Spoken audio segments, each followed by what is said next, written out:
Hello everyone and welcome to my channel. This is the 12th part of What If Deku Can't Stop Adopting Kids. Hope you enjoy. Link to the original story and author in the description. Chapter 61, Shorts 14. Shy Baking. Phew. And done. Sato whipped his forehead with a sweat rag as he looked down at his work. He had just finished seasoning and preparing meat for tomorrow's dinner.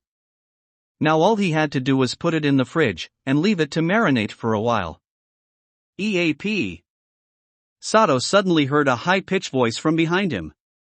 He turned around and saw Fuku standing there in her hoodie with her face covered, looking like a deer in the headlights, and standing just stiffly.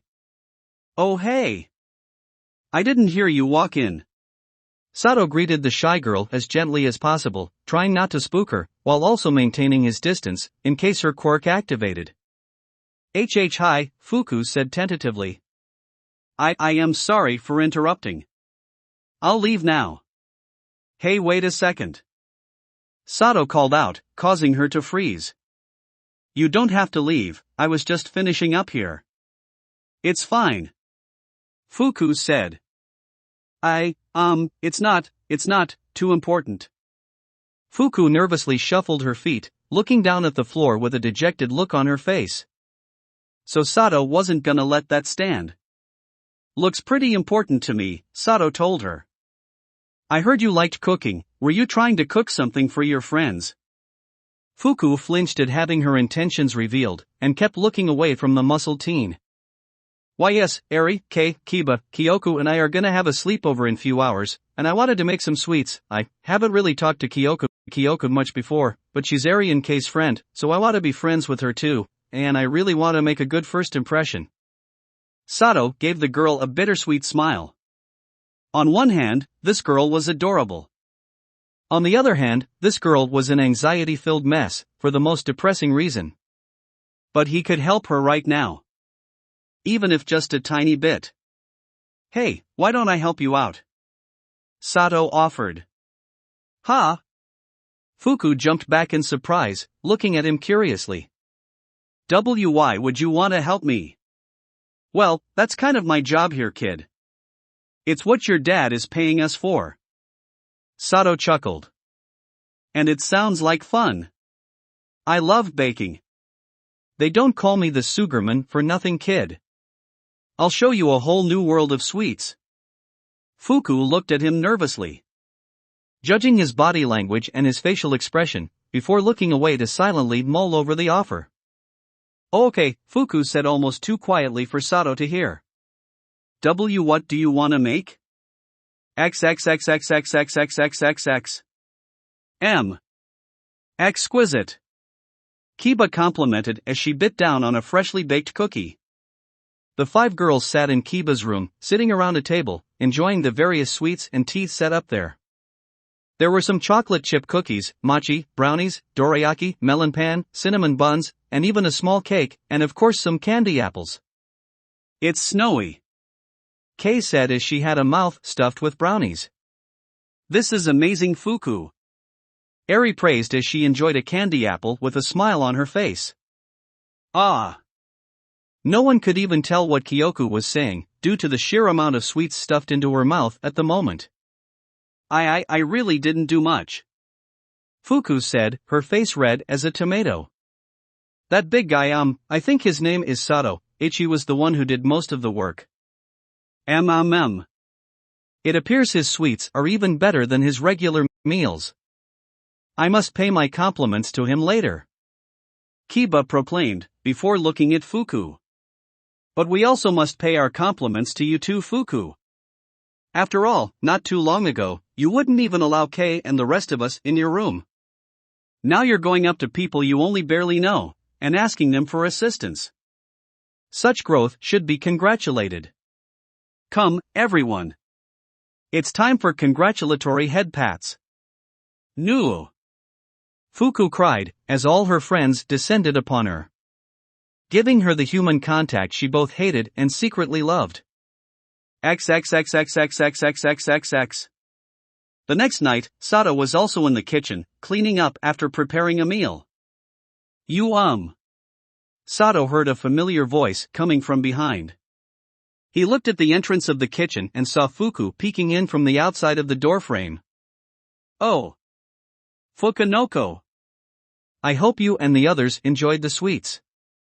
Sato said. Why yes. Fuku said. They were very good. It's just, Seiken you, know it's dumb. I'm sorry for bothering you. You want me to teach you? Sato guessed. Ah! Fuku shouted like she was being stuck after her intentions were found out. I'm sorry. I know it would be a waste of your time. After you helped me last night, I'm still asking for more. I'm sorry. I'll go back to my room. You'll never see me again. Kid. Sato gave her that same smile he gave her last night. I'd be more than happy to teach you. So calm down. Why? Fuku asked, looking away once again. Why you're being nice to someone like me? I don't get it. I kind of understand why the people who live here are nice to me. This place is made for people like us, but you're not from here. Kid. People are like apples. They're born just normal, regular apples. Pretty regular and average. But they can turn into a lot of things, Sato told her. Midoriya is like a candy apple. He's sweet, and he makes people happy, but you're Dadash, the man that hurt you. He was like a rotten apple. Terrible, disgusting, and he should just go in the trash. I like to think of myself as a candy apple. So naturally, I have to do what I can when someone asks me for help. Right? I mean, that's the whole reason I want to become a hero. Fuku stayed silent for a few moments, before speaking up. Is that why you're helping a rotten apple like me? Ah, kid. Sato got down on his knee and looked the girl in the eye. You're not rotten, not even close. Then why are you standing so far away? Fuku asked despondently. Sato cringed, as he realized this wasn't a good look. He couldn't act like he wasn't afraid of her quirk going off. Especially when he was stuck in a room with her.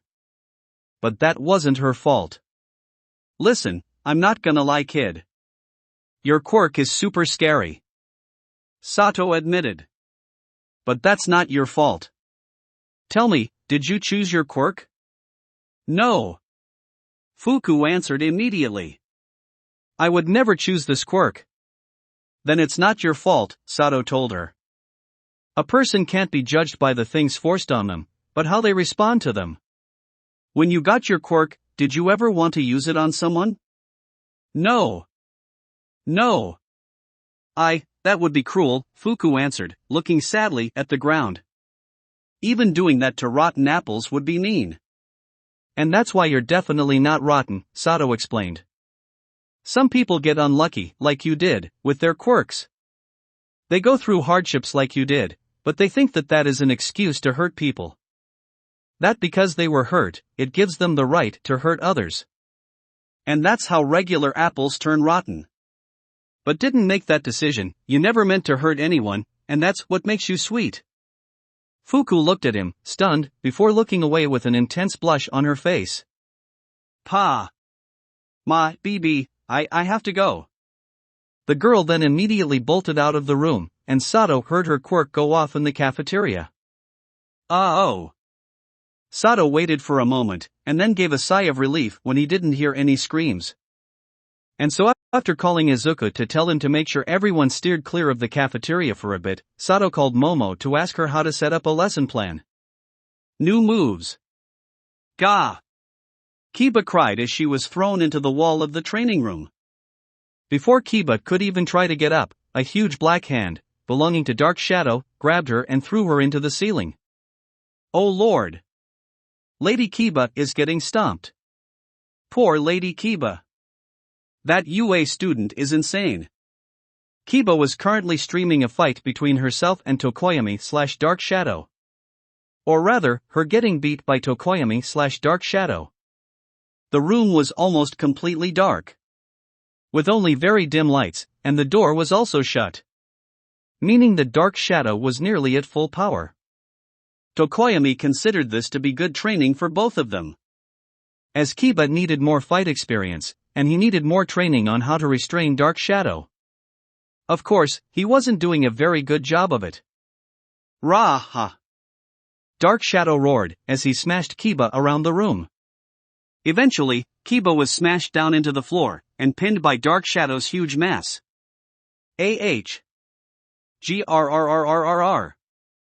Kiba tried to fight back, to lift Dark Shadow off of her, but to no avail. Dark Shadow was just too strong. Alright, that's enough, said Izuku over the speakers in the training room. Immediately, the lights turned on, and the door opened, revealing Netsu on the other side. Netsu then shot out a flamethrower attack at Dark Shadow, causing it to shrink very quickly. Ragh. Dark Shadow cried as it tried to block the attack, to no avail, as it shrunk more and more. Eventually, Dark Shadow went back to normal size, and Netsu stopped his assault. Thank you, Tokoyami said to Netsu, as he was recovering from Dark Shadow's full power before he turned to Kiba. I apologize, I still have issues controlling Dark Shadow's full capabilities. He has a hard time controlling that. Dude. Imagine if that got unleashed in the city. Absolutely terrifying. Glad he's not a villain. Train harder, please. Well, at least we know they have a weakness. Endeavor would stomp. Humph. Kiba pouted, as she pulled herself off the ground, and dusted herself off. Don't apologize. You're still learning. And so am I.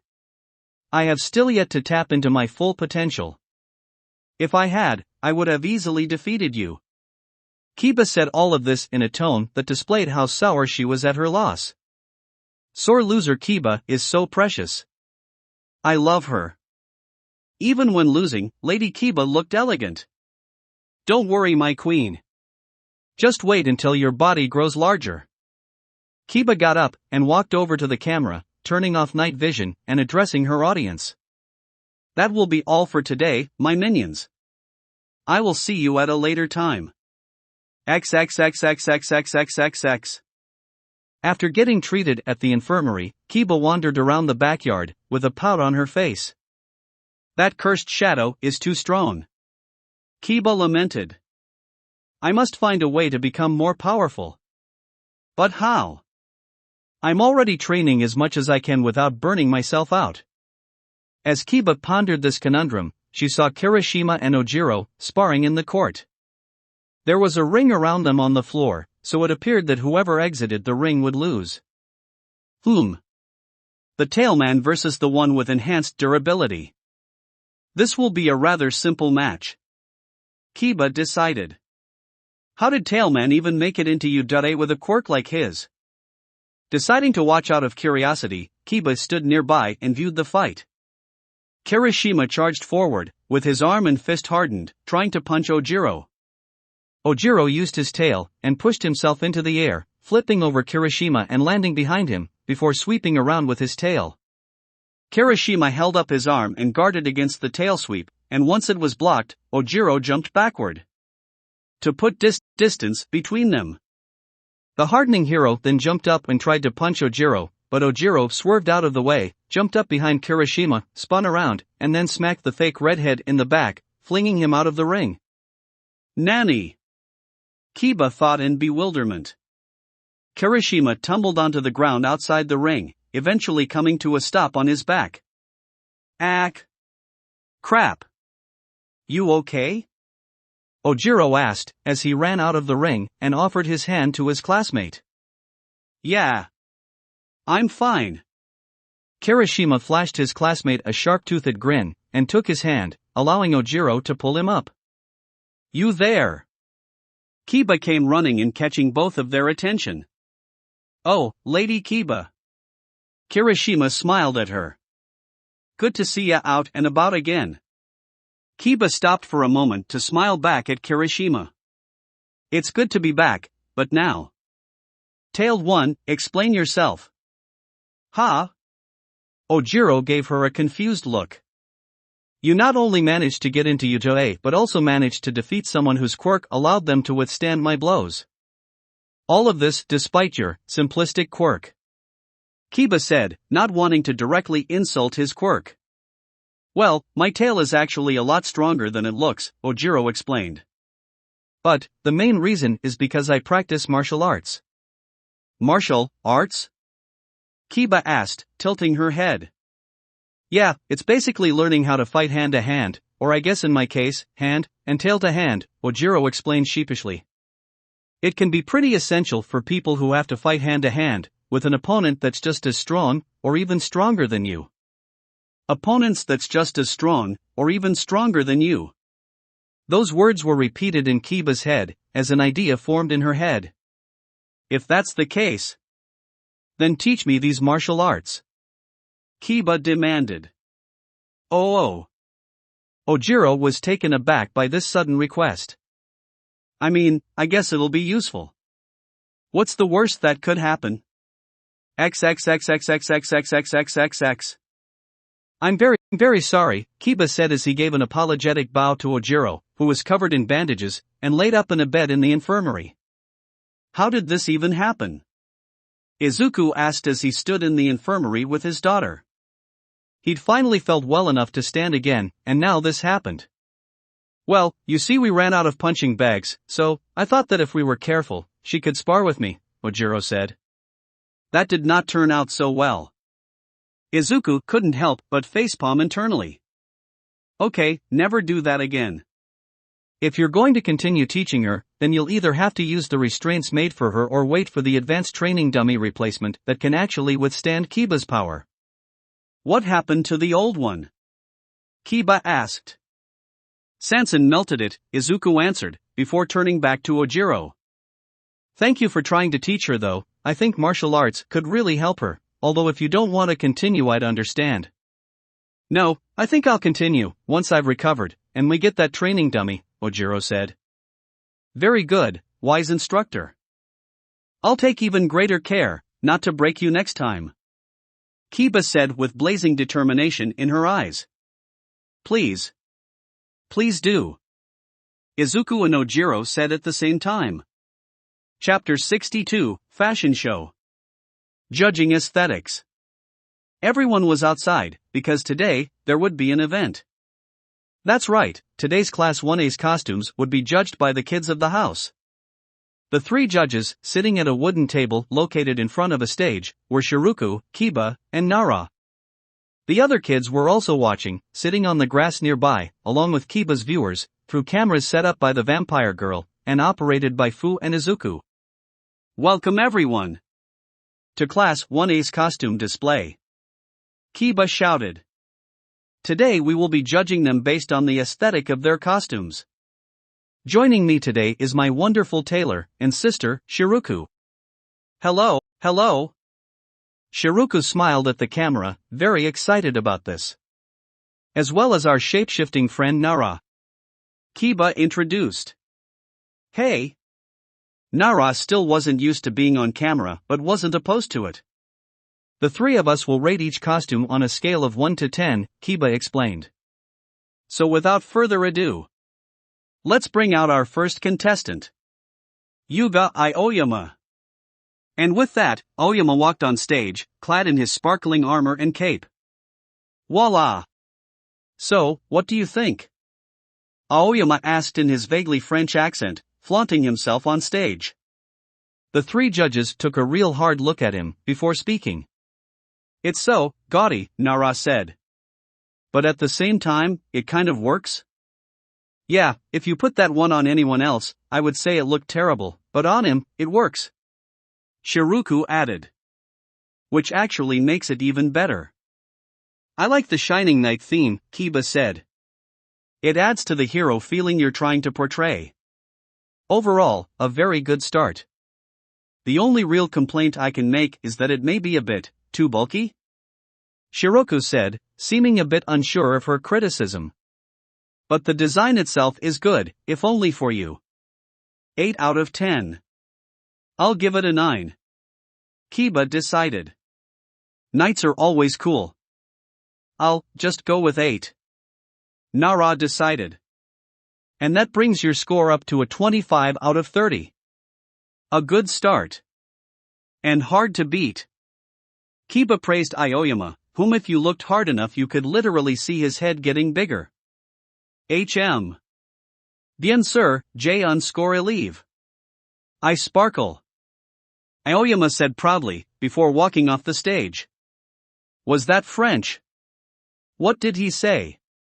It translates to of course I score high. Is this guy French? Well, he's definitely unique. Doesn't that armor get hot?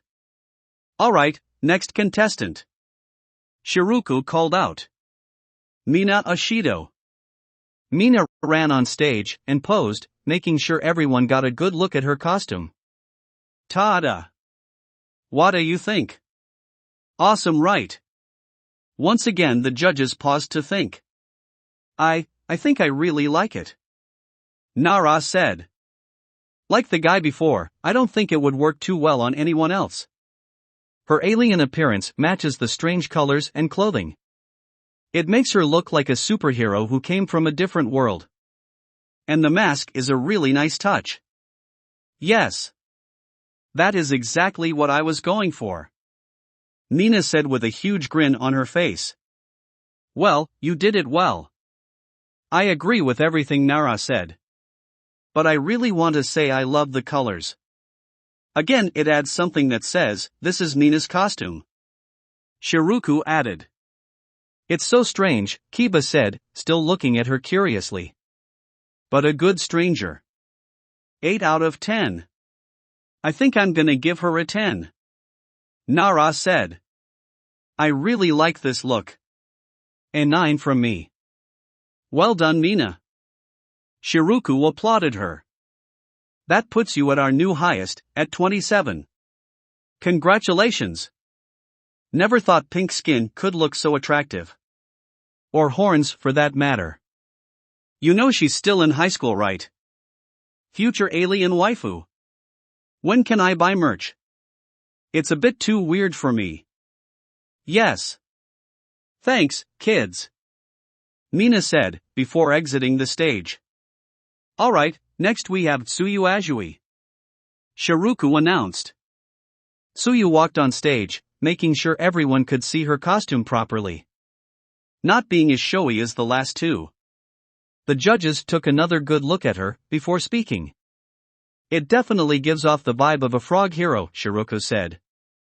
I look at her, and I instantly know, her quirk has to do with frogs, and that she's great underwater. So it's a complete success on that front.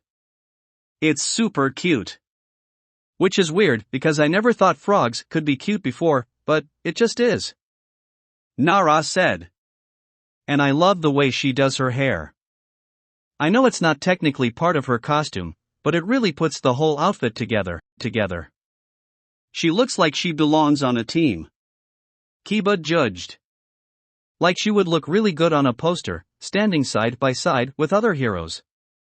Well, I give her I'm gonna go high and say an 8 out of 10. Nara said. She made me see frogs differently, so that has to count for something, right? Yes, that is very respectable, and it does carry a very superhero vibe to it. Telling you everything you need to know just with a glance. Shiruku added. But at the same time, it also doesn't pop out like the last two. If you put her in a crowd of heroes, nothing would make her stick out among them. So for that, I have to lower it to a 7. I can see that. Still very easy on the eyes, and makes good use of the frog theme. 7 for me as well. Kiba added. That brings the score to a 22. Not bad, but the lowest so far. My apologies, Tsu, I do rather like you, but I must stay objective. I will never look at frogs the same way again. Agreed. She's so cute. It's okay. I'm happy with that score. Tsu said. She really wasn't aiming to be super fashionable anyway, so it didn't bother her all that much. And without a fuss, she bowed and left the stage. Now, for the fourth contestant. Tenya Ida. Member of the Ida family, and younger brother in Ingenium. Shiruku introduced. So I'm expecting something similar. Ida walked on stage, with his helmet on, displaying his costume for all to see.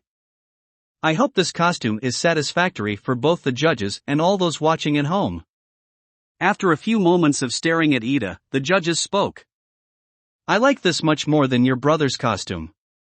His feels a bit much. But this is more simplistic. And I like that it's a bit bulkier too.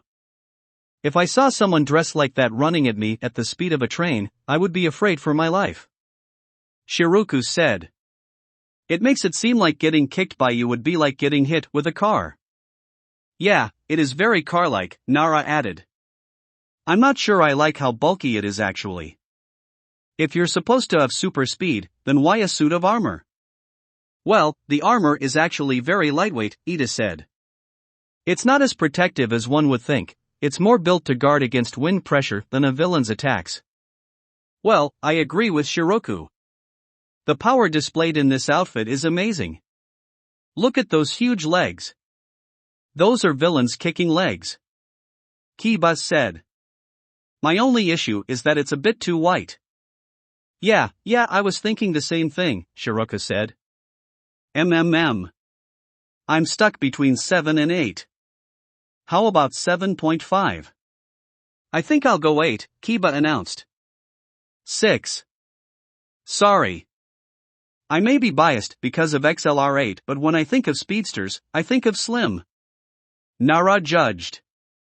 So that brings down the score for me. Sorry. There is no need to apologize for your opinion. Ida reassured her. Looks like Ingenium but small. Looks like a transformer. Is he a robot? Anyway, that brings the score to a 21. Sorry, Ida. Kiba told him. As I have said, do not apologize for giving your opinions. I will take them in stride. As a hero should. Ida said, before exiting the stage. Alright, coming up next is a familiar face. A wonderful soon-to-be hero, and our potential future mother. Achiko Uraraka. Shiroku introduced. No, she's not. Shouted both Achiko and Izuku simultaneously. Achiko, now red-faced, walked onto the stage.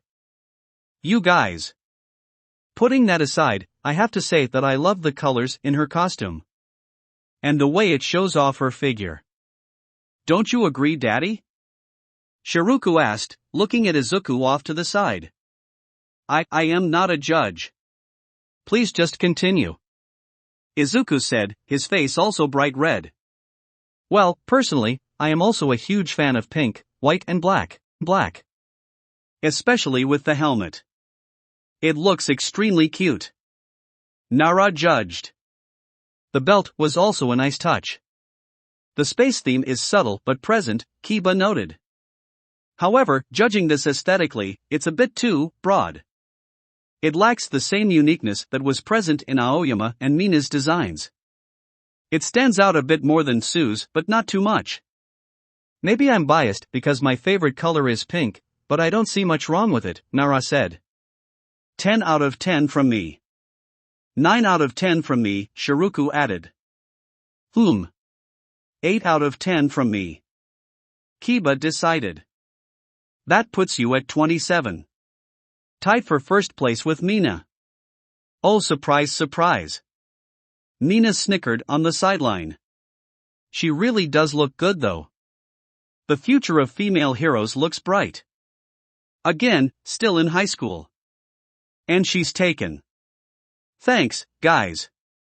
I sure hope you all were objective and didn't rate me so high because you like me. Achiko told them, before stepping off stage. Alright, now it's time for our next contestant, Mashiaro Ojiro. Shiroku announced. Ojiro nervously walked onto the stage, not used to having this much attention on him. Well, it's rather simple, Kiba said after looking at it for a minute. Kind of plain. But I do like the fur on your shoulder, and those shoes are probably the best part. Shiroku noted. But why is the fur on only one side of your shoulder? It's such a strange choice, and I don't think I like it. It's just so plain. it's fine but, meh. Nara shrugged. 6. Yeah, I'll give him a 7. The shoes bring it up a bit. Shiroku said. Same. Sorry instructor, but I need to give you a 7. Kiba said. That brings your score to a 20. It's about what I expected, Ojiro said, rubbing the back of his head sheepishly. I'm not exactly flashy. He's so ordinary. Is his quirk just a tail? It's just karate gi. Alright, next contestant, Shiroku said as Ojiro left the stage. Denki Kaminari. Yeah. Kaminari ran on stage, proudly showing off his costume. Give me what you got. All 3 judges gave him a good hard look. Well, it certainly has a good aesthetic. As well as containing an element of uniqueness. Shiroku said. But, something's missing. It doesn't look heroic enough. Kiba said. It just looks like everyday clothing. It has style, but if I look at you I wouldn't think you were a hero. I mean, yeah, but otherwise it looks great, Nara said. I think it's a pretty solid costume, even if it may look a bit too much like ordinary clothes. 8. I'm sorry, but it's too non-heroish. 7. Kiba judged. The other qualities raise it to an 8 for me. With the lack of hero aesthetic bringing it down. Shiroku said. So that brings your score to a 23. Ah, man. Kaminari sighed. At least it's not the lowest score. Man had the drip but not the plus ultra drip. He looks like the kind of guy to steal your girl. I think he looks great. 10 for me. Simp. Alright, next up is Ijiro Kirishima. Kiba called out. Kirishima ran out onto the stage and flexed, showing off both his costume and his physique, as well as activating his quirk. And here is an amazing hero costume. Kiba said almost immediately. Red and black is the ultimate color combination. And the design itself is just wonderful, and it works even better on him when hardened. The lack of a shirt shows confidence in his toughness and lack of fear. And the headgear makes his hardened face and teeth even more intimidating. And the rugged cape around your pants is a lovely touch. You look like a battle-hardened berserker. Ready to take any and all of an enemy's blows before striking back with your own. 10. Immediately. 10 out of 10. The other 2 judges were taken back a bit by Kiba's enthusiasm, but after a few moments, they spoke their own thoughts. Well, it definitely gives off a tough vibe. And when you're hardened, it looks very intimidating. It's striking. But I'm not 100% sure I love the arm gear things. But at the same time, I'm not sure it would work without them. It's very solid, well descended, and unique. So overall I give it a 9. Shiroku judged. It's pretty good. Not sure I love the shoes, but it's definitely a good costume for a hero. Nara said. 8 out of 10. Well, I think those scores are too low, however, that brings you to 27, tied for first place. Kiba said. Very well done. As expected of one of my fans. Thanks, Lady K. Kirishima said. This dude is ripped. You could grind meat on his abs, good lord. Hi. Schoolers. Dude, why are you even trying? Simp's gonna simp. Kirishima ran off stage, where Mina was waiting. Nice job, Kiri. High five. Nina said, holding up her hand. Yeah. Kirishima high-fived her. Horn buddies.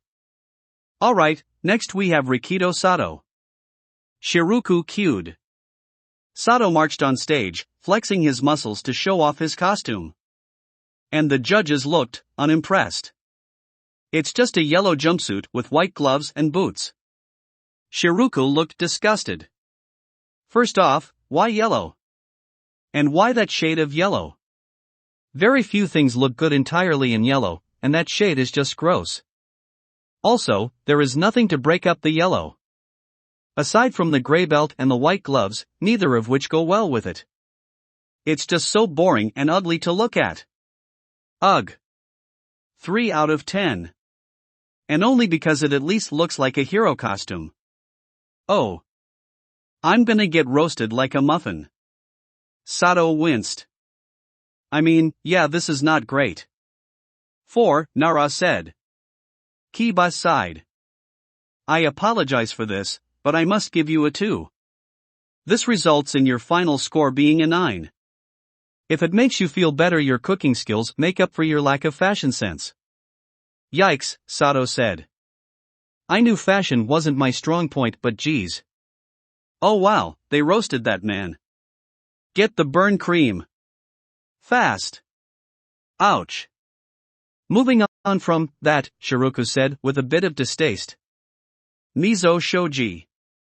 As Sato moved off stage, somewhat embarrassed by the tongue lashing he received, Shoji walked on the stage, presenting his costume. You see. This is much better. Simplistic while also being easy on the eyes. Shiroku said. The use of blue and indigo is a very good choice given how easy they are on the eyes, and the gold complements both those colors very well. It also looks very unique to yourself. And it looks just out of the ordinary enough to seem hero-like. 8 out of 10. I don't know, it's easy on the eyes, but it's also very simple, 7 for me. The gold keeps it from being overly simple. Kiba said. I agree with Kiba. It's fine. 7. Nara shrugged. That brings up the score to 22. Not bad. Kiba said. Shoji shrugged. I tried to pick soothing colors given that the rest of me is not as easy to look at. Ah. Poor boy. What do you think is behind that mask? Hashtag smash quirkiest. Looks hot to me, big boy. Encouraging, but inappropriate. High schoolers. Yelling into the sun man. Shiroka gave him a sympathetic look. It's okay. We all understand. Shoji nodded as he exited the stage. Alright, moving on, we have Kyoka Jiro, Kiba announced. Jiro tepidly walked on stage. Trying to seem cool and not be nervous about being judged in front of a huge audience. The 3 girls just stared at her for a minute before speaking. Isn't this similar to Kaminari's costume? Kiba asked. Jiro wasn't expecting that response. Actually, yeah, Nara said. Black, popped collar jacket, shirt, black pants. It's all the same except that your boots are different, you have fingerless gloves, and the shirt is a different color. And also the speaker things on your hands and boots. Ha! Somehow I never saw that. Kaminari said over on the side. Are you two dating? Shiroku asked. No. Jiro shouted in a panic. I mean, I wouldn't be opposed, Kaminari said at the same time, winking at her. Sue, please slap him. Jiro said, her face now fully red. Whack. Ow. Kaminari was knocked into the dirt when Sue's tongue hit the back of his head. Thank you, Jiro said, trying to regain her composure. Meanwhile in Mina and Shiroku's head. Potential ship? Sundara, ex-idiot. Well, I think I like it a bit more than Kaminari's, but just a bit. It shares a bit of the same problem where it just looks like clothes you could wear on a date. Kiba said. 7. I like the pink more than the white shirt, so I'll bump it to a 9, Nara said. I'll keep my score the same as well. 8, Shiroku said. Very fashionable, not very heroic. That brings your score to a 24, Kiba said. She's extremely cute when she blushes. Hi shoeless. Interesting quirk. Once again the future of female heroes is looking bright. Jiro walked off the stage very flustered as Shiroku called out the next contestant. Next we have Hanta Siro. Siro walked onto the stage, his helmet hiding his expression, as the girls looked at him and judged. After about a minute, Nara's eyes widened as she came to a realization. Oh, your helmet's a tape dispenser. Oh, that's what it is. I knew it was something. Shiruku said. That makes sense. Overall you did very well with the tape theme, given that it's a very odd theme to go with. And the colors are great too. 8 out of 10. I still find the tape theme a bit odd to get over, but your handling was satisfactory. 7. Kiba judged. I think it's a fun look. 8. Nara judged. That brings your score to a 23. You should be proud of yourself, it's a creative costume. Thanks. Siro gave them all a thumbs up. It's so weird. Tape man. Tape man. Does whatever tape ca. Have you ever noticed that tape is one letter away from you know what? What? Moving on, the last contestant, Fumikage Tokoyami. Kiba said. Tokoyami walked on stage and stood there as Dark Shadow came out of his cloak. So. What do you think? It's just a black cloak, with some black clothes under it. Nara said, seemingly underwhelmed. No, don't you get it? The cloak gives a mysterious and powerful feeling. He hides a beast underneath. One so powerful he won't need to lift a finger to defeat you. And that costume conveys that point very well. Kiba explained. Although I wish it had a bit more flair. So I'm going to give it an 8. I see where Kiba is coming from. But I do feel it's a bit too simple. Shiruku added. 7. I think you two may be overthinking it. But it's not bad to look at. 6. Nara shrugged. That brings your score to 21. Not bad, but you could have tried a bit harder. Shiruku told him. Told you we should have added a popped collar. Dark Shadow told Tokoyami. By the darkness no. Tokoyami shuddered. Edge. Inert Kingdom Hearts joke here. Brooding teen phase intensifies. Oh look, Shadow the Hedgehog turned into a bird. And that is all our contestants. Kiba said to the camera. Now this is not all Class 1A. Not all of them were available, and a few of them didn't want to compete. But these are all of our contestants. Tied for first place we have Achiko, Mina, and Kurishima. Shiruku announced. The three of them high-fived, smiling brightly at their shared victory. Next in second place, we have the Shining Knight, Aoyama. Kiba announced. Though my medal is silver, it still shines. Aoyama said, taking it as well as he could. Lastly, in third place we have Jiro. Shiruku shouted. Jiro's face was still red as heck, and Kaminari gave her a thumbs up, and she pointedly looked away from him. As you can see, the future of heroes is bright, Kiba said into the camera. Almost none of them go below 20. Really bringing down the curve, Hasato, Mina said jokingly. Hey, I'm a hero student, not a fashion student. Sato laughed it off. So everyone please keep cheering them on. At least until I get to the UA and overshadow them. Kiba said. That's the end of today's stream. Thank you all for watching, and have a wonderful day. Chapter 63, Shorts 15. Gotta catch 'em all. Pokemon Club unite! Mina shouted. Around her, sitting on cushions on the floor, were the Pokemon Club. This club consisted of her fellow classmates, such as Kaminari and Toru. As well as kids from the house, such as Eri, Kei, Kiba, Shiruku, Netsu, and Fuku. Over video call, she still wasn't used to being around a lot of people. Kyoku was also a big Pokemon fan but was busy taking care of Izuku. Alright, seeing as this is the first meeting of the Pokemon Club, I think we should all start with our favorite Pokemon. Mina said. I'll go first. I think my personal favorite is Salazzle. They're so cool. And so vicious too. They're like a Pokemon xenomorph that can breathe fire. Yeah, that seems pretty on brand for you, Mina. Toru giggled. My favorite is Morpeko.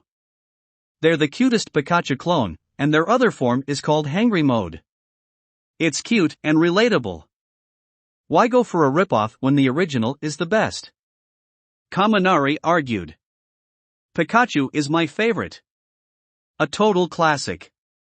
Yeah, if you're basic. Toru and Mina snickered, gaining an irritated look from Kaminari. Oh. Oh, me next. Kei said excitedly. My favorite is Arbok. It's a snake. And it's really big and has a big face on its chest. My turn. My personal favorite Pokemon is Giratina. Kiba announced proudly. It's a legendary and it rules a whole realm of shadows. It's super powerful and terrifying and cool. Of course, she would choose a legendary.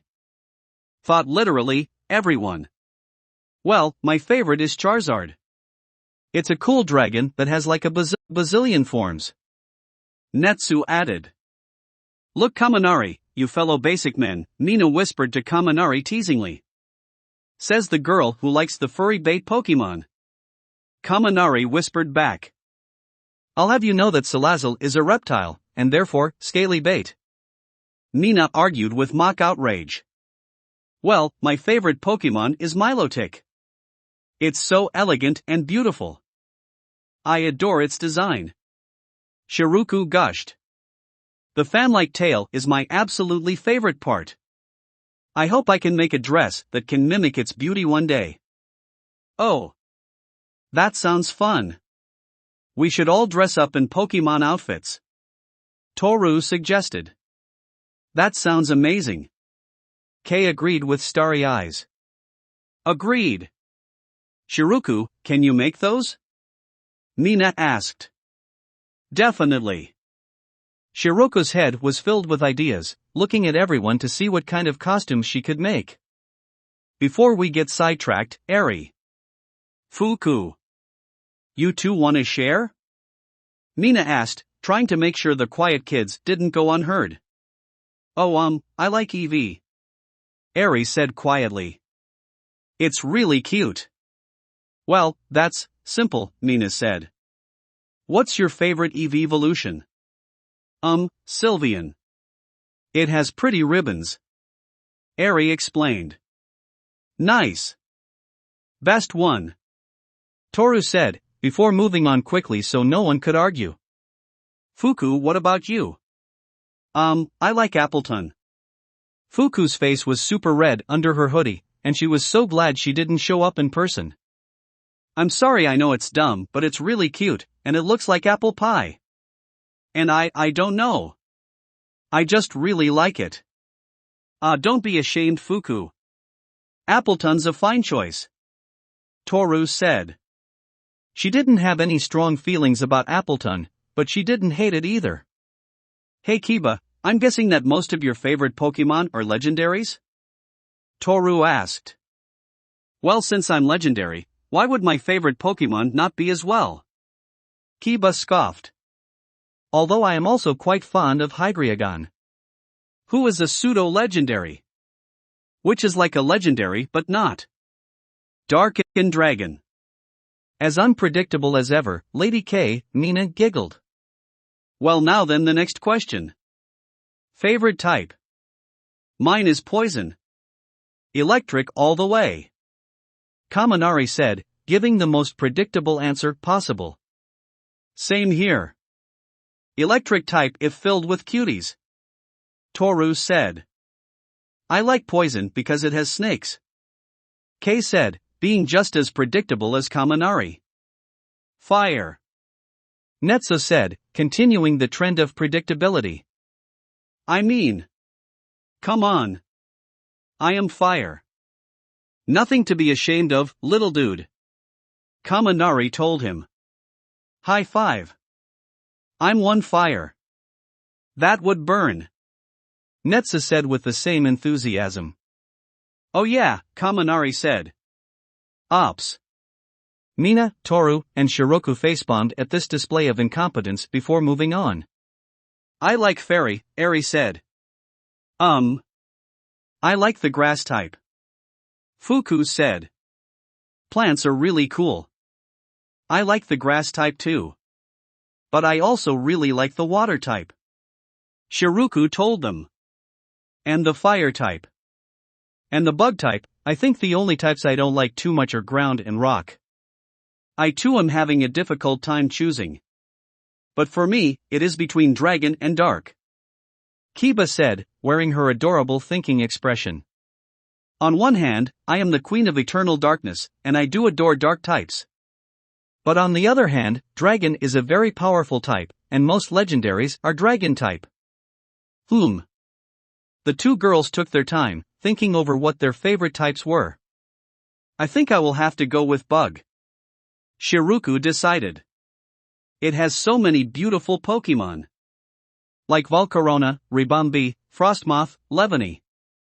And all the butterfly Pokemon. And Snom. Toru added. Don't forget about Snom. Everyone nodded, as they agreed that Snom was a great Pokemon.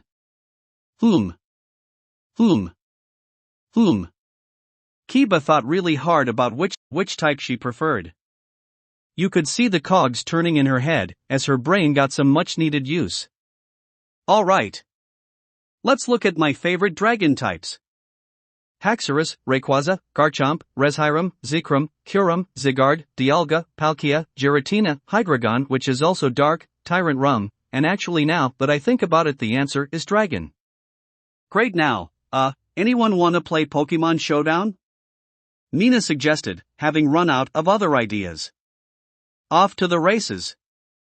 Outside on the tracks were the three of the fastest people around here. In the first lane was Kiba. Looking confident as always. In the second lane was Ida, looking far too serious as always. And Nara as XLR8 with the helmet over her face. All three of them had some strange armband on, colored differently for each person.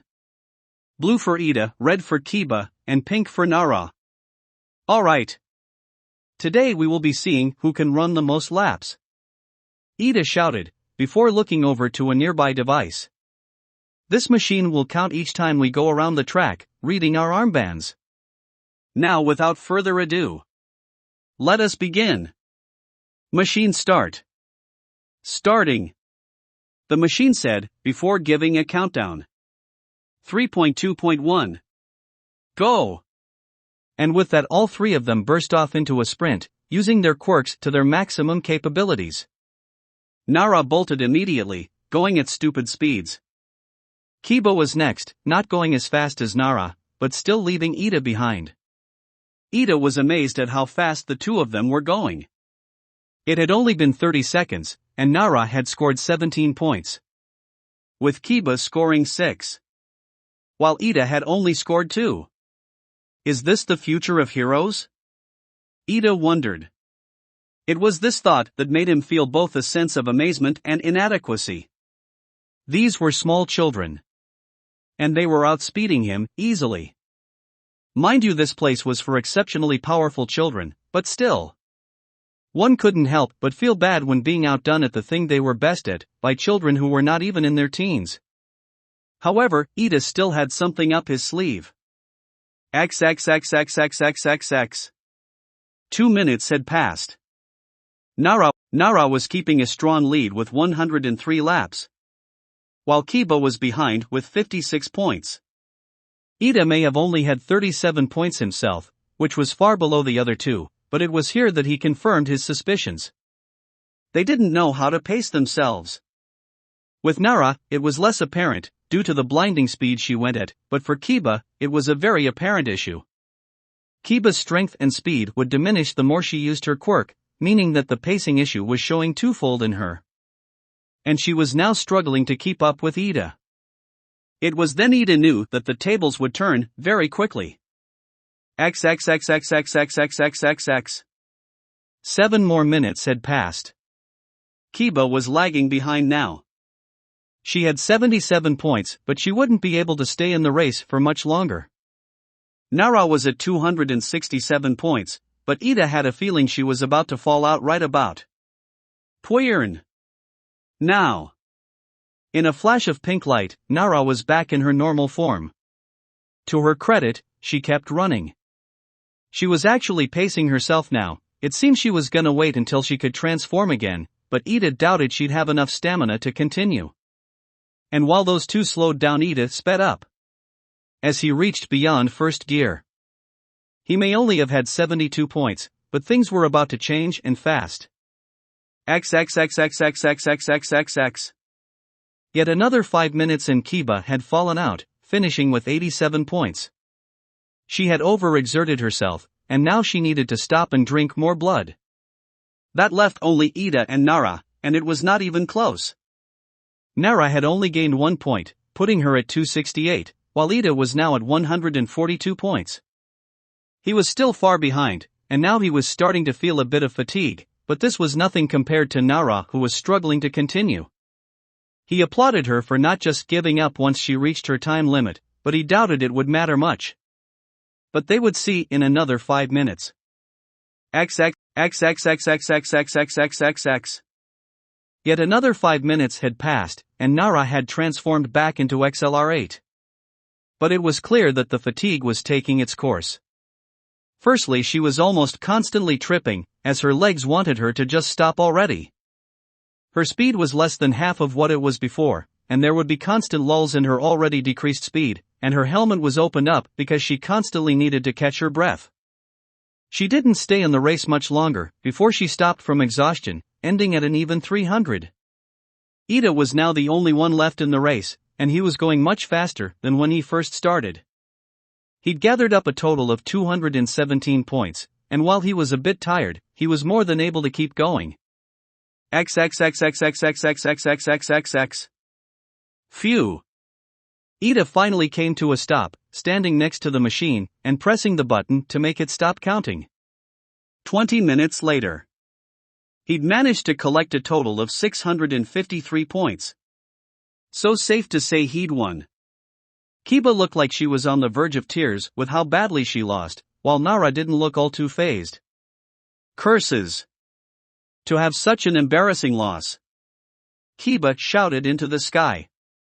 Well, he is a UA student and the younger brother of a pro hero. It's expected that we'd lose. Nara said. Still, how on earth did you manage to last that long? I feel like I would have died if I just went on for another minute. Simple. The answer is pacing. Ida told them, after taking a swig of orange juice. While there is a time for going at max speed, doing so will quickly exhaust you, and leave you moving much slower, or simply render you unable to move at all. Racing can be a contest of endurance as much as it is speed. Especially for you, Kiba. The more you exert yourself, the faster your body weakens. And Nara, while I admire your tenacity to continue even after your transformation timer ran out, it would likely have been smarter to go much slower and regain your stamina a bit. Until you could transform again. I see. Thank you for the advice, I'll try to take it, heart. Nara gave him a polite bow. Kiba had an absolutely adorable teary-eye pout, as she tried really, really hard not to seem bitter about her loss. I'll do better next time. Just you wait. The vampire girl had never been more glad in her life that she wasn't streaming this. A special guest. It was a relaxing day for Izuku. He had finished his smaller workload early, and he was left with not much to do that day, other than watch TV. And so Izuku was just chilling in his bed, watching the news, when suddenly there was an urgent knocking on his door. Come in, Izuku said. Momo came in, with a seer floating next to her. There was a worried expression on her face that made Izuku feel uneasy. Midoriya. There is someone here to see you. Momo explained. Is it more reporters? Or Kiba stands? Izuku asked, nervously optimistic that it was just the usual menaces. I don't think so. I think you should take a look for yourself, Momo said. The seer floated towards Izuku, and once it got closed it showed Izuku what Momo was so concerned about. And it made him freeze. Somewhere in the forest was a woman surrounded by Beowulfs. What made Izuku freeze was the woman's appearance. She looked just like an older, hornless Eri. Now, Izuku didn't know for sure who this was, but he had a strong feeling. After taking a few moments to get over his shock, he spoke into the seer.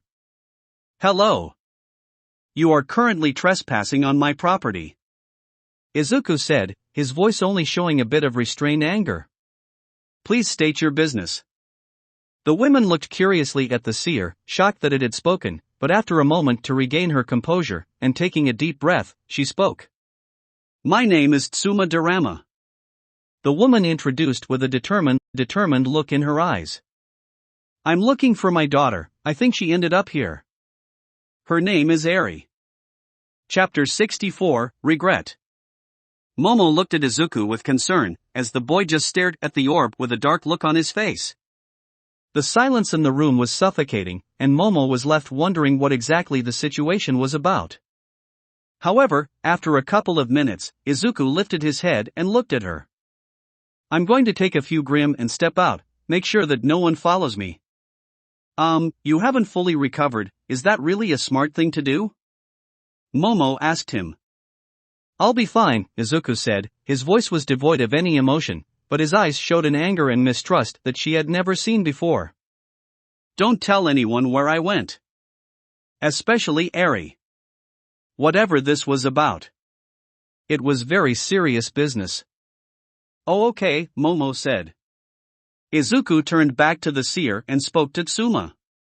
"Wait there, I'll come to you." XXXXXXXXXX. Tsuma wasn't sure how much longer she could hold her nerves steady. Being stared at by the beady red eyes of these things was intimidating even if she was fairly certain they wouldn't hurt her. And those weird clicking noises that orb was making certainly didn't help matters. But she'd have to endure it. Otherwise, her whole trip here would be for nothing. After a few minutes, the circle of Grim opened up, and Izuku walked towards her, with two Beringels at his sides. One of them carried a round wooden table, and the other one carried two chairs. The glare Izuku leveled at her was fierce, but Tsuma didn't flinch. She had expected as much. "Place the table down between us, and the chairs on either side," Izuku ordered. The Grim did as they were told, arranging the table and chairs for the two of them. Once that was done, Izuku sat down, his glare never wavering, his eyes locked onto her. "Sit," Izuku ordered. There was not a hint of politeness or hospitality. His tone was cold and harsh and left no room for argument. So she didn't argue. Tsuma simply sat down in the chair opposite to Izuku, trying her best to ignore the nightmare monsters surrounding them. "You must be the caretaker then," Tsuma said, trying not to show fear, and mostly succeeding, although Izuku could still hear a bit of a falter in her voice. "Judging from my welcome, I think it's safe to say you know who I am, and what I've done." "Yes. But what I want to know is what exactly you're doing here," Izuku said, his voice was calm, but there was an easily detectable fury behind it. "Straight down to business then." Tsuma sighed, taking a deep breath, before she explained herself. "I wanted to ask about Eri, how she's been if she's happy here." "I'm curious as to why you think that's any of your business," Izuku responded, the fury in his voice becoming less and less restrained. "Considering you abandoned her, saying you wanted nothing to do with her whatsoever, all while calling her a monster. I'll need you to explain why you would say all that, only for you to come here, on my property, and suddenly ask how she's doing." Tsuma recoiled at that statement, looking as if Izuku's words had sunk into her like daggers. I'm sorry." There was a long pause between them as Izuku's expression shifted from cold fury to boiling anger. "You're sorry?" Izuku repeated. "You abandoned your daughter, gave them to your Yakuza leader father, called her a monster, and inflicted years of physiological trauma on her, that to this very day I am trying to fix, and your response is that you're sorry. What else can I say?" Tsuma started tearing up. "Hi, my husband. He was a doctor. We met a while back. Back in high school, back when I was trying to figure out what I wanted to do with my life. My father was heavily encouraging me to work for him, to become the next head of the Yakuza. I never really wanted to, but what else was I going to do? And then one day, I met him. I'd done something beyond stupid and broke my legs. He showed up and he did what he could before the ambulance got there. It wasn't just patching up my legs either. He stayed with me and he talked a lot. At the time I thought it was kind of annoying, but once everything was said and done, I was glad someone was there to keep my mind off the pain. After that we kept in touch and, well, I decided to go med school with him. And our relationship kept going from there until one day he proposed. He was the light of my life. Without him, I would have just been another criminal. He was my everything, and then one day, while he was playing with Eri, he just died. Tears were flowing down the woman's face, as she tried not to sob in front of him. All while Izuku's expression remained cold. I was angry, and scared. That I did what I did. Suma continued. And so you think that justifies anything? That it makes it okay to call your daughter a monster? To say that her quirk was a curse? To blame her for the death of her own father, when you knew very well it was an accident? Izuku shouted. I understand maybe not wanting to raise her anymore after that. Giving her to an orphanage, or maybe a family member that wasn't the head of the Yakuza. But you hurt her. Hurt her in one of the worst ways a parent could. When I found her, she was so confused as to why anyone would want to help her, would want to care for her, to show her affection. Because she thought she was a monster. That didn't deserve to be loved. And you think any of what you just said makes that right? No. Suma sobbed. No, it doesn't. I know that. I've known that for years. Everything I did back then, even after Hai's death, it's inexcusable. When I got home after I gave Eri away, I sat there in my empty house, surrounded by pictures of my husband and my daughter, and after the rage subsided I kept looking at those pictures, her face and hair so much like mine, but she gets her kind eyes from her father. She was my daughter, and I gave her away. I gave away the last piece of Hai I had left. Izuku took a moment to look past his own anger at the woman who left Eri behind all those years ago and took a good look at the woman in front of him now. The word that came to mind was pathetic. If he looked closer he could see the signs of despair, beyond just the sobbing. Her hair for one was a tangled mess, that looked like it hadn't been kept in years. Her clothes were wrinkled and ruffled as if she had been using them over and over again. Her baggy eyes were red.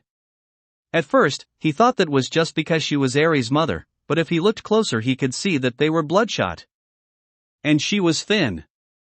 Very, very thin. Like she hadn't been eating. Lastly, he could faintly smell alcohol coming off her. Implying she was a heavy drinker. Either this was a very elaborate ruse, or she had genuinely been living in pure despair ever since she gave up Eri.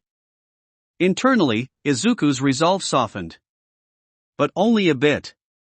And he kept his guard up. Not letting any bit of pity show on his face. I tried to take her back after I realized what I did. But it was too late. Suma sniffled. My father already deemed me an unworthy parent. And refused to even see me, or take my calls. I couldn't get her back. And is that why you're here? Izuku asked her harshly. To get Eri back? Is Eri happy here? Are you taking care of her well? Suma asked him once more. Izuku paused for a moment, thinking about his next actions, before he took out his phone, did a few things, and slid it over to Suma. Suma took the phone and saw that on it was a picture of Eri playing a video game with Kei and Kyoku. Looking very into it, while also having a good time. Eri, Suma whispered, tearfully. She handled the phone very carefully as if it were Eri herself. Keep scrolling right, Izuku told her. Suma hesitated for a moment before she lifted her finger and scrolled right. The picture changed, now it was of Eri learning how to swim, with her inflatable unicorn floaties, helping keep her above water. After that was a picture of her trying apple pie for the first time, as she looked like her eyes were about to explode out of her head with how wide they got. She was literally crying with how much she loved it. Next was a picture of Eri working in the greenhouse to grow an apple tree. Suma kept flipping through the photos of Eri. Dozens and dozens of photos of Eri being active, playing with friends, trying new things, enjoying her life. When she arrived at the last one, it was the picture from the amusement park where they were all together. Eri was surrounded by friends and family. Smiling and happy. Suma was sobbing quietly while she took in everything she just saw, and emotions bubbled up and exploded inside of her.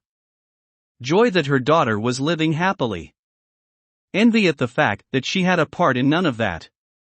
Angry knowing that it was all her fault that she didn't get these moments with Eri. And despair knowing she never would. After a few minutes of crying, Suma, very slowly, put the phone down and slid it back over to Izuku.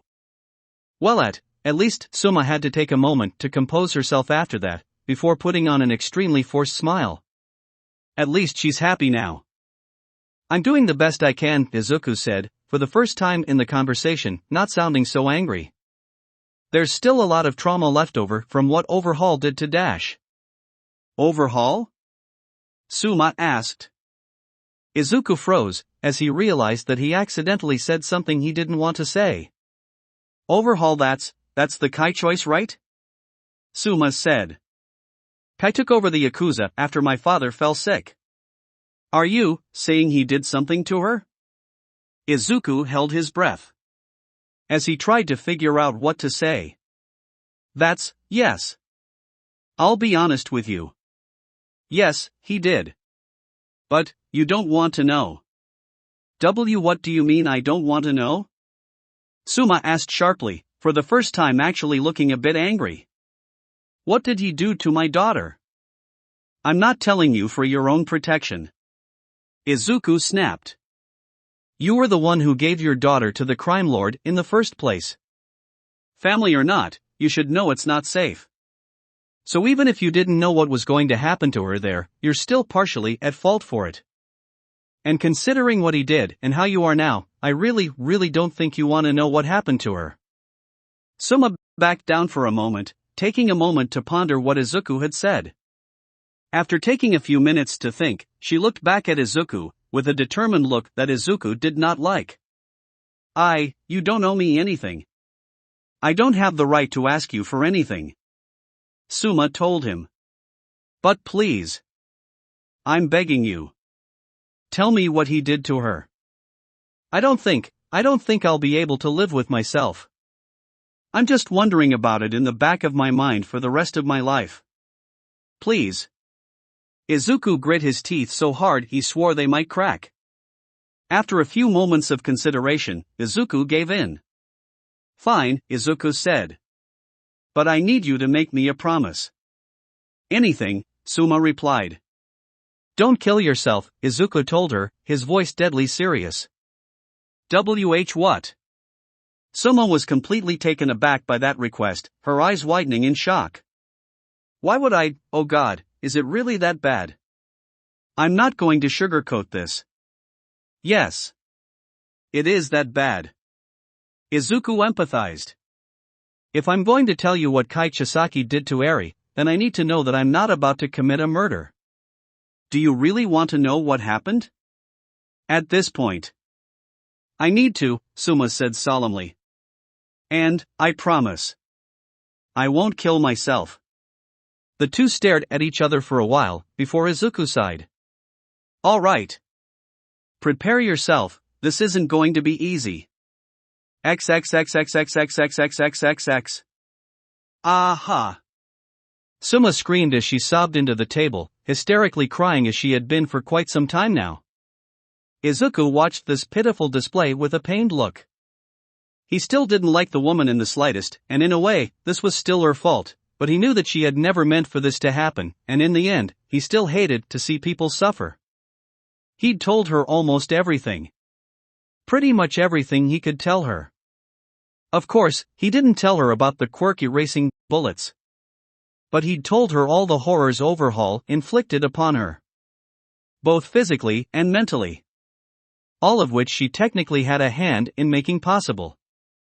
And he watched her break in front of his eyes. It reminded him of watching someone drown. You just looked at them suffer, as the color faded from their face and light left their eyes.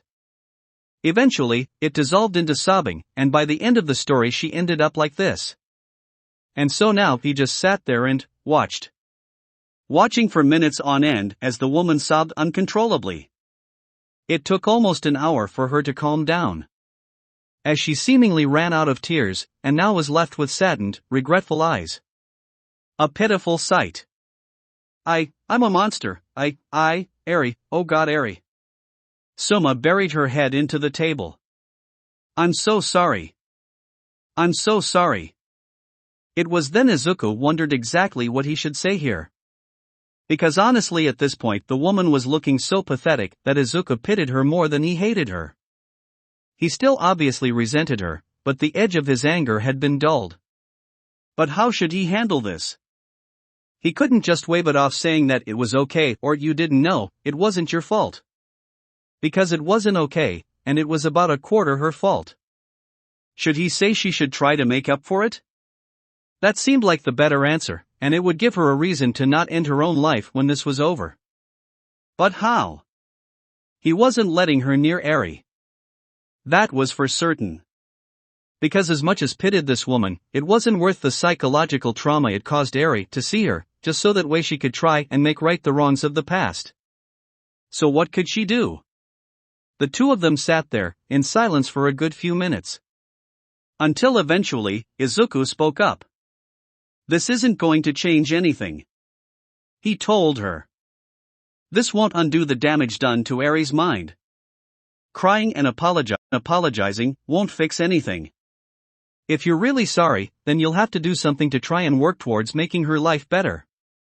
The woman looked up at him, a spark of life in her eyes, as she took in Izuku's words, and felt something close to hope. Yes. Yes, I'll do anything. I own a hospital, it was my husband's before he died. I have lots of money that I've just been sitting on. I have resources. I can pay for Eri's expenses. Or anything. I have people who owe me favors. Anything. Anything you need. The woman said desperately like she was begging for her life. Izuku took a deep breath once more, as he prepared himself for the rest of this conversation. Okay. If we're going to do this then let's establish some rules. Firstly, you can't come around here or have direct contact with Eri. I'm sure you can understand why seeing you again wouldn't be healthy for her right now. Suma winced and bowed her head. I understand. Good. Second, you will be paying for Eri's monthly expenses. This includes food, shelter, education, therapy, and the likes. I'll be sending an extensive contract your way in the next few days, listing the details. Izuku told her. Third, you're going to seek help. I know where this kind of depression can lead, and just looking at you tells me if I don't intervene you'll be dead before the end of the year, promise be damned. You have no use for Eri dead, and God forbid she finds about it, and she blames herself for your death. The woman's eyes widened in horror, before looking down at herself, seeing how much of a wreck she was, and how little she had taken care of herself these past few years. Yes. I understand. Lastly, you own hospitals, right? That means you have access to top-of-the-line medical supplies? Right? Izuku asked her, receiving a frantic nod from the woman. Good. I'll need some of those as well. Yes, of course. Suma agreed. And that's all for now, Izuku told her. If I need anything else, I'll call you. I understand, here. Suma took a business card out of her purse and handed it to Izuku. That has my phone number on it. Eri isn't going to find out about any of this, is she? No. Not yet. Izuku decided. She's too young. And the trauma is still too fresh. She needs years of counseling and therapy, but after that, I'll tell her about this arrangement. After all, she deserves to know, and once I do. What she does with that information will be up to her. If she wants to forgive you and reach out, form some sort of relationship, then I won't stop her. I will be watching very closely, but unless you do anything stupid, I won't intervene. But if she decides not to forgive you, and to never see you again, you must respect that decision. Am I understood? Suma paused, looking at the ground for a minute, before speaking in a very hushed voice. Yes. I understand. Very well. Then I believe we're done here. Izuku stood up, snapping his fingers so the Grim would collect the table and chairs. You should get going before anyone sees you. The Grim will escort you off the premises. Suma stood up and bowed. Thank you. Thank you so much for everything. Not just taking care of Eri, but you've been kinder to me than I deserve. I owe you more than I could ever repay.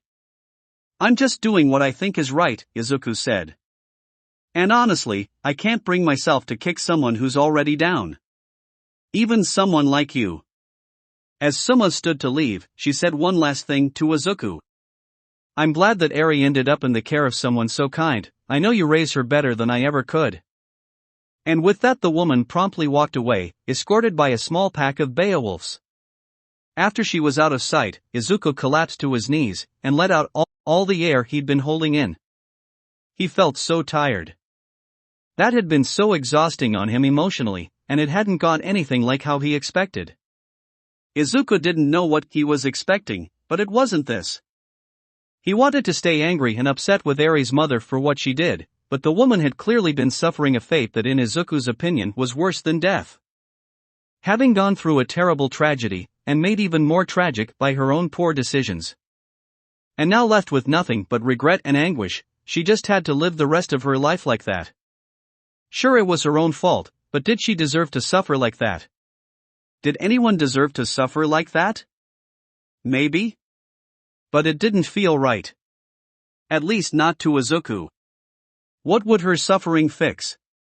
What did anyone stand to gain from her pain? Nothing. It didn't help anyone. Not Izuku, definitely not Suma, and not Eri. Oh Lord, Eri. Izuku realized that he was inevitably going to have a conversation with her about this. He wasn't even mentally prepared enough to think about that. Izuku recalled his earlier words.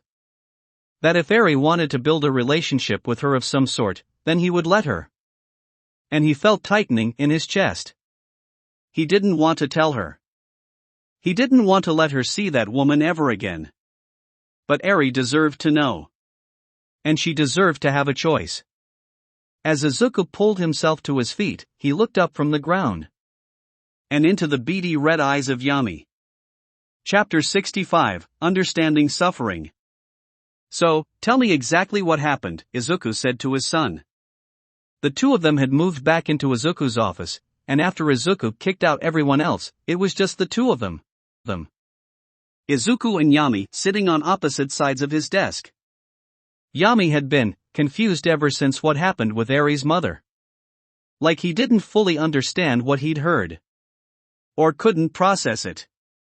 And he bore a bewildered expression even now. Big spike. Big spike. Yami tried using his hands to show how big the spike was, lowering one as close to the ground as possible, and raising the other one as high as he could, struggling a bit. Lots of sadness. Went to see, you were talking about Eri. I was confused. She died, but she's still alive? Eri's mother gave her away, but still was sad? A bad man hurt her, very bad. But why? Yami's still getting used to the world. It's no wonder things like this would confuse him. Izuku sighed.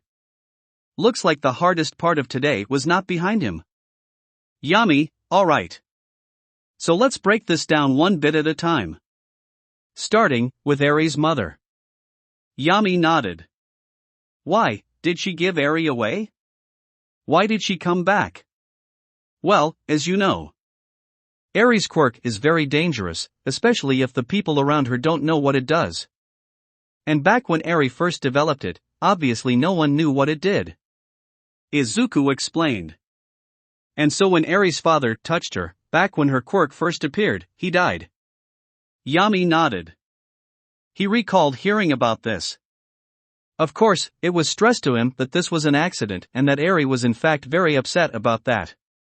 And as you can imagine, Eri's mother was not pleased about the love of her life dying.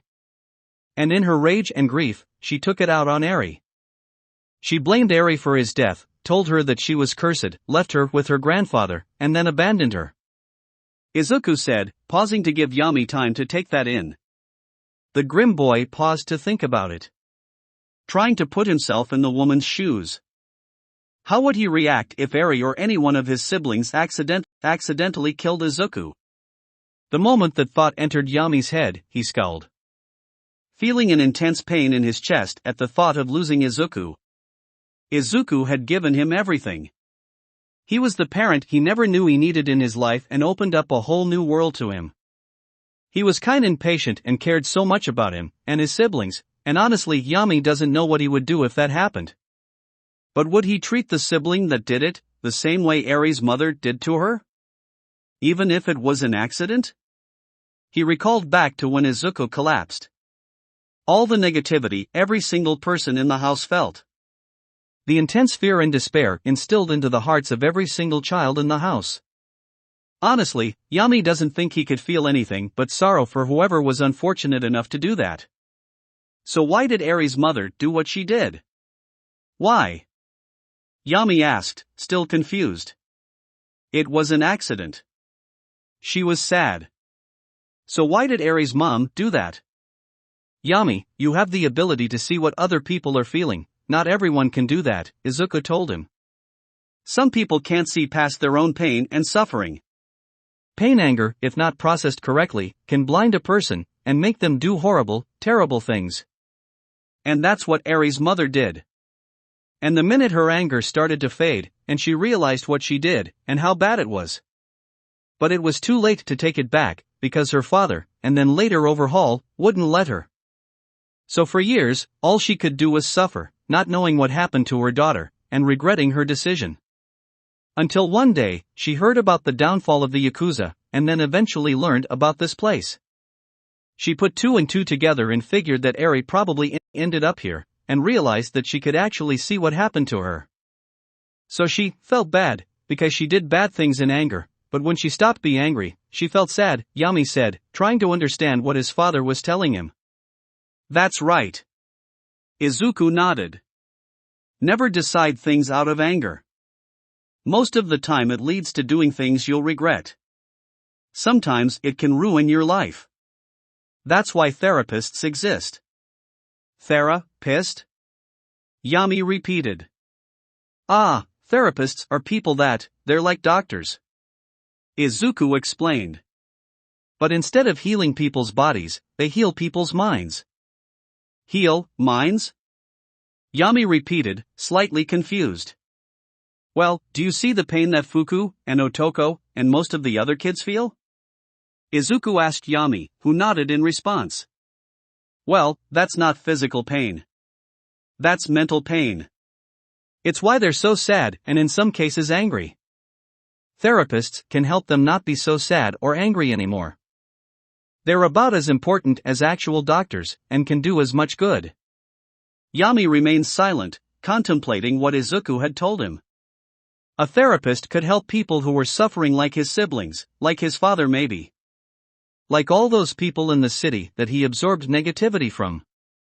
But then again, there was something about that statement bothering him. Why, isn't there therapist here? Yami asked. Why aren't therapists fixing more people? Why so much suffering outside? Izuku paused, as he tried to find a way to answer this properly. Okay. So the thing is, unlike doctors, people aren't as willing to see therapists. For many reasons. Some people just don't recognize that they need to see one. Some people can't afford therapists, or can't see them because their parents or guardians won't let them. And some people think that it makes them weak. There is this thought among people that strong person shouldn't have to get help, and since no one wants to be weak or admit weakness, a lot of people just don't get the help they need. even if they know that they need it. If people went to therapy more, there would be a lot less suffering in the world. The green teen was not proud to say he was venting a bit towards his son. Venting about himself, because his self-loathing was acting up again. After taking a moment to calm himself, Izuku continued. The reason why your siblings haven't gotten any therapy is because I have not been doing my job well, and I've had issues trusting people with you guys. But I am looking into it now. Yami once again sat there and took all of this in. He once thought there was a lot of suffering in the house. Kids like Fuku and Kyoku carried a lot of pain with them. Eri and Kota as well, to a lesser extent as well. Even the typically happy ones like Kiba, Shiruku and Kite carried some negativity with them. But that was nothing compared to what he saw in the city. He'd only ever been there one time, and he'd seen that the suffering in this place, the negativity here, was nothing compared to the sheer amount of negativity in the city. And it wasn't just because of the difference in the number of people. The amount of negativity coming off some individuals were more than all of the kids in the house combined. He'd seen Kiba's despair firsthand, and he hated it. He hated watching her feel that way. And there were people out there who were feeling so much worse. And that just didn't feel right. Now about what you heard about Overhaul. Izuku continued, snapping Yami out of his thoughts. I hope you're not too affected by the description of what happened. It's rather horrifying. Ah yes, Eri's torture. Honestly, Yami just had a hard time comprehending that. From what he understood, something very, very bad happened to Eri. That hurt a whole lot. And was treated very badly. That explained why she acted the way she did. However, Yami couldn't wrap his head around one thing. Why? He asked once again. Why did he hurt her? He just wanted blood? You take blood from Eri, but you don't hurt her like that. So why did he do that? Izuku paused before answering. Yami, there are some people who are they are bad people. For different reasons, some people are hurt so they want to or feel like they need to hurt others. Or just because they weren't taught to value other people. I don't know why Overhaul did what he did, or why he became a bad person. But it doesn't justify the horrible things he did to Eri. There was another moment of silence, as Izuku waited for Yami to process this. So, is Eri's mother also a bad person? Yami asked eventually. You were being mean, but also nice to her, even though she hurt Eri. I don't understand. Once again Izuku responded to this with a sigh and a pause. Although this conversation was nowhere near as difficult or precarious as his conversation with Eri's mother, but it still took a tax on him, and he needed to think carefully about the best ways to explain everything, otherwise this could have a negative influence on his son. What makes a bad person is subjective, meaning that it's up to each individual person to come up with their own opinions. For example, if you like ice cream, and you say that ice cream is the best. You may think that, but someone else may have a different opinion. And there is no right answer. So that makes it subjective. Izuku explained. Deciding on whether or not you think someone is bad comes down to a few factors, and it can be very complicated. But for the sake of simplicity, let's look at how Eri's mother was, what she did, why she did it, how she feels about now, and what she's doing about it now. I'm going to explain this from my perspective, but other people may feel differently about each factor. Yami paid close attention, hanging off each of Izuku's words as he explained this complicated situation in the simplest way he could. Eri's mom was once a loving mother. She loved her daughter, and she loved her husband very, very dearly. Then one day, Eri's quirk came, and she accidentally killed her father. Now I understand that she was upset, to say the least. She lost someone she cared about more than the world itself. But what she did, telling Eri those horrible things, blaming Eri for her father's death, and giving her to a Yakuza boss, even if he was her grandfather, was not the correct response. It was a terrible thing to do. She should have gone to a therapist to help her cope. She should have known that saying things and making decisions while you're angry and grieving, especially when those decisions hurt your child. But at the same time, She was grieving. Izuku explained. Everything she did before and after her burst of rage suggests that what she did was not something she would normally do and that she regrets it deeply. But that doesn't change that what she did was terrible, and something no parent should even consider. So at that point, the question becomes, should you judge a person on what they do when they are at their worst? At their worst? Yami repeated. Right. When a person is at their worst is when they become overcome by despair, and typically that's when people make their worst decisions. Izuku continued. Do you remember when Kiba locked herself in her room and made herself suffer? That was her at her worst. She was so upset about what happened to me, that she made a terrible decision that hurt her and the people around her, that she would never make normally. So, is it a right to judge someone at their worst? Normally I don't think so, but what she did was just so terrible, I can't really call her a good person. But I can't call her a bad person either. So she's just a person? Yami asked. Yes. Yes, that's exactly what she is.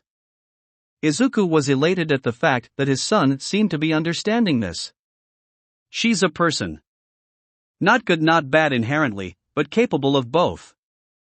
Again, this is just my opinion. I'm sure some people would still say she's a bad person, despite her reasons. And I don't blame them, but I honestly couldn't stand to see her suffer to that extent.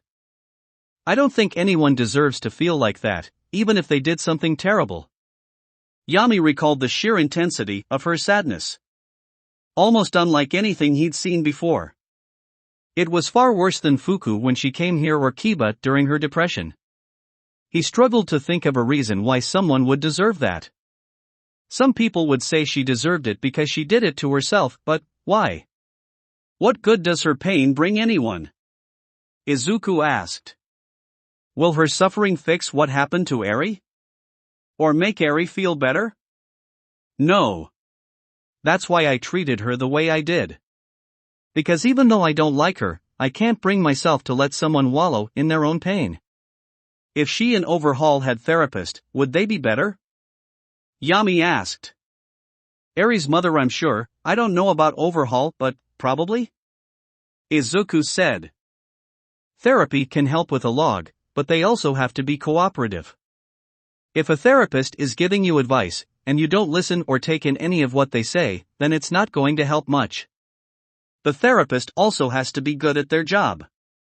If not, they may end up doing more harm than good. But, if you have that, and with enough time, I believe, therapy could help pretty much anyone, and I failed to get any of you a therapist yet. There was a few seconds of silence, before Yami left from his chair, went around Izuku's desk, and lunged at him before wrapping his arms around his waist, bringing him into a hug. Ha! Where did this come from? Izuku was quick to hug his son back, although he was confused by the sudden embrace. You looked like you needed it, Yami explained. Does it help? Izuku smiled, genuinely feeling touched. Yes it does. After that, the two just sat there and enjoyed the embrace for a few minutes. All right. Thank you, Yami, but I think we're done here. Izuku told him. Unless you have any more questions? Yami paused. He could probably ask more questions, but it was clear his father needed a break. No. I'm fine. All right. Well, then you should go back to your room. Dinner should be ready soon. Izuku said after looking at his clock. Remember, don't tell anyone about what happened here. Especially Eri. She's not ready to hear about this yet. One day she will, but not yet. Oh, and tell Yonda to come here. I need to explain this to her. Given her quirk, trying to keep secrets around her is a moot point. Yami nodded and started leaving to go to his room. He had a lot to think about. XXXXXXXXX. Sleeping proved to be difficult for Yami. He was stuck thinking about that conversation, and about what he had seen in the city that day. Yami had not seen the entire city. Only a small portion of it. There was probably still so much suffering he hadn't seen. And that suffering lead to other people suffering. But why did he care? He didn't know these people. They didn't do anything for him. In fact, he was told he was considered a monster by most of the people outside. So why was this bothering him? Could it be because of his need to give back? Generally, Yami found that when someone gave you something, you should try to return the favor. This is why Yami would give Izuku everything. Because Izuku gave Yami everything. And kept giving him everything. And his siblings gave him a lot. They gave him kindness and companionship, two things that he never knew how he lived without up until this point. But they weren't the only one who gave him things. Everyone did. Literally everyone. The people of the city gave him their suffering. Fuel for his grim. Sure, they didn't give it to him on purpose. But it was still a gift. Or maybe the reason it bothered him was because their suffering could lead to his siblings' suffering? Maybe if all his siblings' parents had therapists, then they wouldn't have treated them badly. Or maybe if more people in the world had therapists, maybe they wouldn't be so scared of him and his siblings. Perhaps if he did something to help them feel less afraid, his siblings wouldn't suffer as much. Or, was the reason it bothered him that much was simply because, well, he just didn't like people suffering? Maybe his father was rubbing off on him and Yami didn't mind that though. He loved his father, so the idea of being more like him didn't bother him in the slightest. It could just be all of those things. But he needed to see more. To understand more about the world outside this house and the forest. He needed to head out into the city once more. That will be it for this part. I hope everyone enjoyed. If you did, please leave a like and comment if you want part 13. If you want to hear more from me, subscribe. I hope to see you all in the next one.